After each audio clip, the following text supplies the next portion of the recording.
Hey, deep divers, ready to go on a wild ride. You're about to see how shapes aren't just shapes. They might be the very language of creation itself. That's exactly what we're exploring. We've got excerpts from a couple of Daniel Winter's books, Alphabet of the Earth and Implosions' Grand Attractor. We're looking for the core principles of sacred geometry and how these ancient cultures viewed the universe through shapes. Imagine trying to explain the entire universe with just shapes. Where do you even begin? Winter starts with a shape most of us know well. The torus, or as you might call it, the donut. And he makes a bold claim. This humble donut is the most fundamental shape in existence, the very blueprint of everything from tiny atoms to vast galaxies. A donut explaining the universe. That's a pretty big claim. What makes Winter think that? It has to do with the torus's unique properties in hydrodynamics, how fluids move. Imagine the universe as one continuous swirling substance. The torus, with its vortex flow, is one of the only shapes that can exist and remain stable in that kind of environment. Winter even suggests that all matter could be light gone in circles, swirling into these donut-shaped forms. Light going in circles, so like a gyroscope. It's spinning so fast it resists any change in direction. Precisely. And Winter takes it even further. He says if you nest 3 gyroscopes together, you get stability on all axes, just like the vortex flows within a torus. He argues that this is the very essence of matter. Inertia created by light caught in a self-sustaining spin. Okay, let's unpack this a bit. We're talking about rotation, mass, and time, all connected through this donut shape. How does that work? Winter argues that rotation is the only way to store inertia, which we experience as mass. And that same rotation also creates periodicity, the repeating cycles we perceive as time. Focus, he says, is what causes this flow to converge and spin, creating order from the universal cosmic jello, as he calls it. So even something as simple as water swirling down a drain, a vortex, is demonstrating this principle. That's wild. It highlights the idea that these principles of sacred geometry aren't just abstract concepts, they're reflected in the everyday world around us. And you know what? That's the kind of thing that makes me think, what else are we missing? What else is out there that we're not seeing because we haven't looked hard enough? It's a powerful question, and there's a lot more to explore. But before we jump into more of Winter's ideas, let's switch gears and look at how these geometric principles were used in ancient architecture. Perfect. Let's take a look at what Vitruvius has to say in his 10 books on architecture. Expert speaker. Vitruvius was really big on this idea of building in harmony, not just with the physical environment, but also with those cosmic principles we were talking about. Host speaker. So they weren't just throwing up buildings wherever they felt like it. They were actually trying to align their structures with the natural world. Expert speaker. Precisely.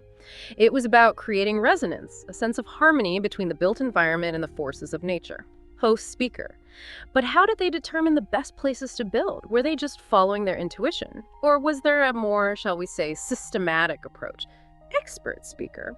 Well, they had this practice called augury. They'd actually observe the flight of birds to help determine auspicious locations for their buildings. Host speaker. Wait, so they were basically bird watchers. That's how they decided where to build temples and stuff.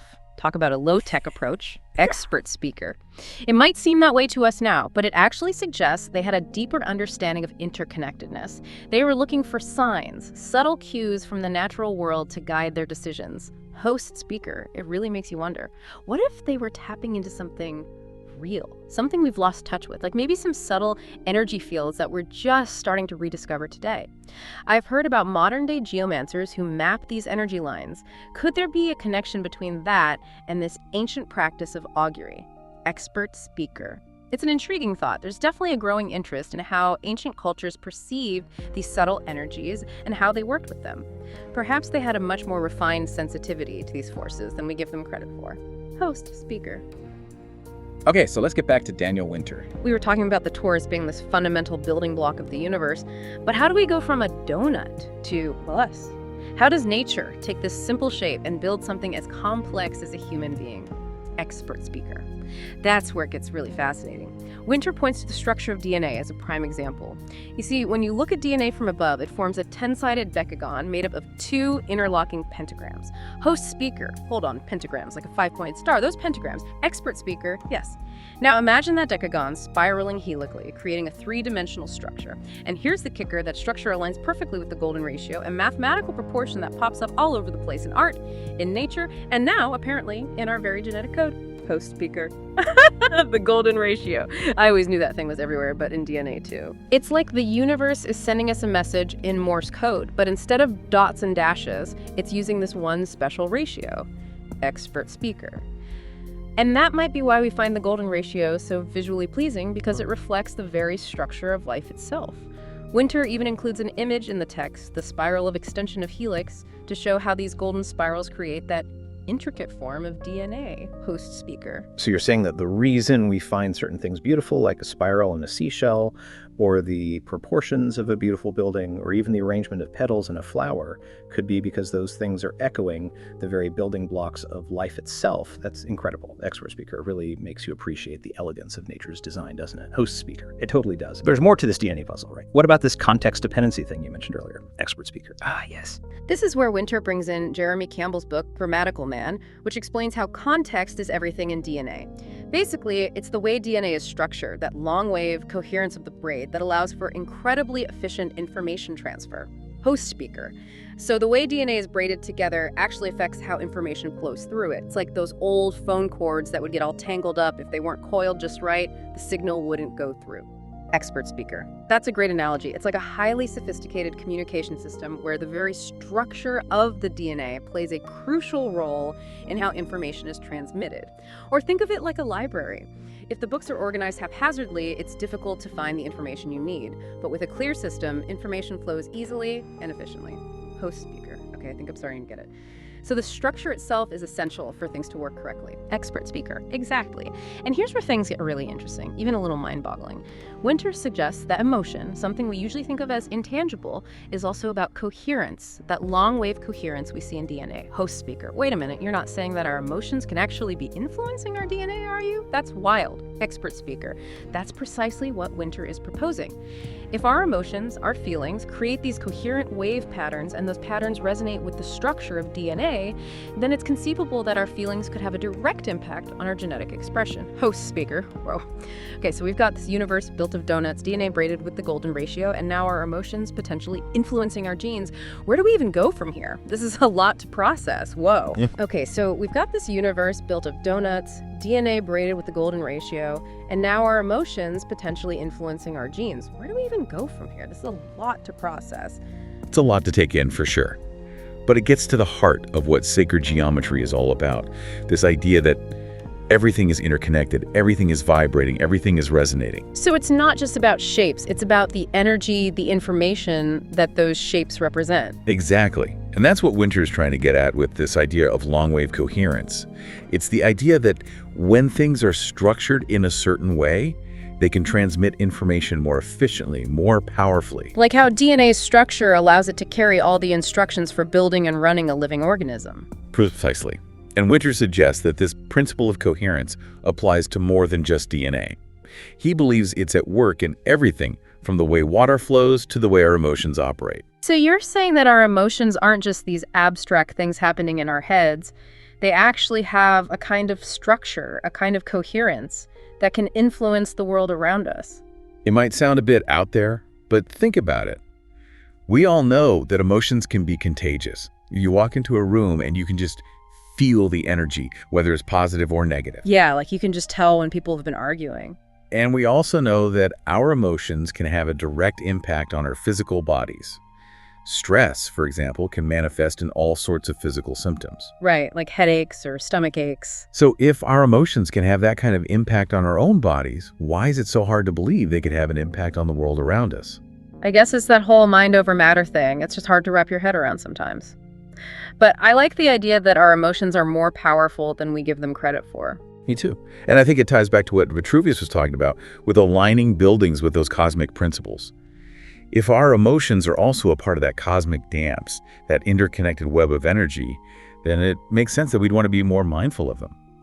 So instead of just focusing on the physical structure of our lives, we need to pay attention to the energetic structure as well. Our thoughts, our feelings, our intentions, they all create ripples in that energetic field.